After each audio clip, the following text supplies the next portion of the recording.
Alors on a l'habitude de dire que c'est une rencontre de deux histoires. Ça tombe à un moment où Jérémy a de son côté gagné sa deuxième solitaire du Figaro, où il est à la recherche d'un nouveau sponsor pour mener à bien ses projets sportifs. Et dans le même temps, Maître Coq qui vient d'investir lourdement sur ses outils industriels et puis dans ses gammes de produits, cherche aussi à investir dans la communication et cherche un nouveau support pour le faire autour de la performance et autour de l'innovation.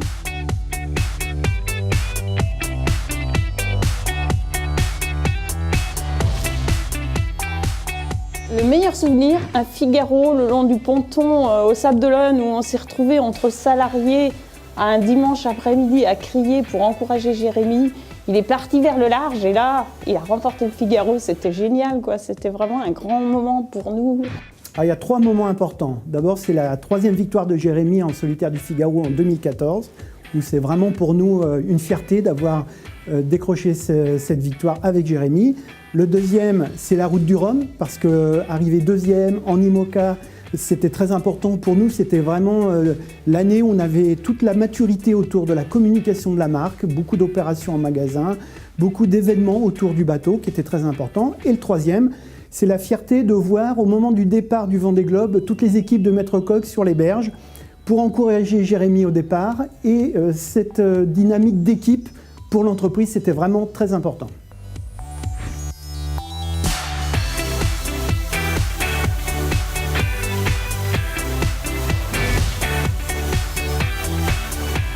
J'ai voulu être coéquipier pour participer à cette grande aventure, d'être plus proche du projet, de pouvoir me rendre utile aussi. Et puis moi je suis impliqué aussi au niveau du stand Maître Coq, où j'ai eu l'occasion d'aller faire connaître la marque au niveau du public. Et ça, c'est toujours une relation entre les gens très importante.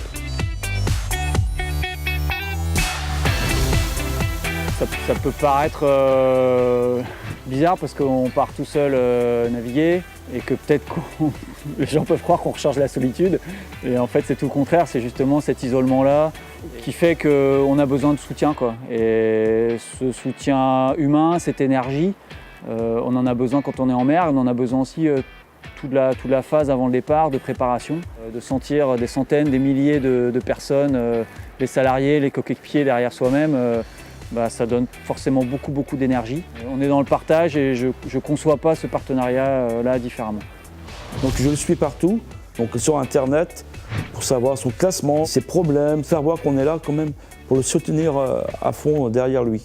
Je suis fier de l'entreprise pour qui ont eu cette idée de sponsoriser Biou, Jérémy Biou exactement.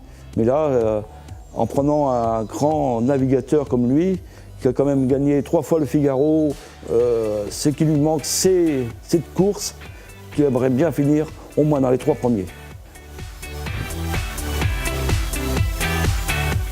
C'est quand même un grand projet, c'est le Vendée Globe, je suis vendéenne, la Vendée, ça me tient à cœur. Je suis quelqu'un qui est pas loin de la mer, qui, dès son enfance, est allé vers la mer.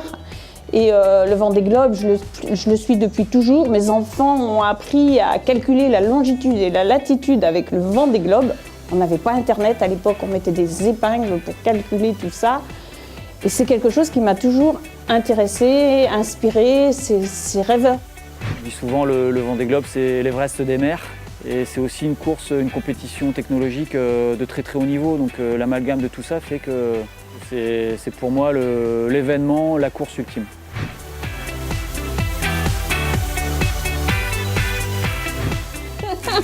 Allez Jérémy! We can go Jérémy, salut! Allez Jérémy!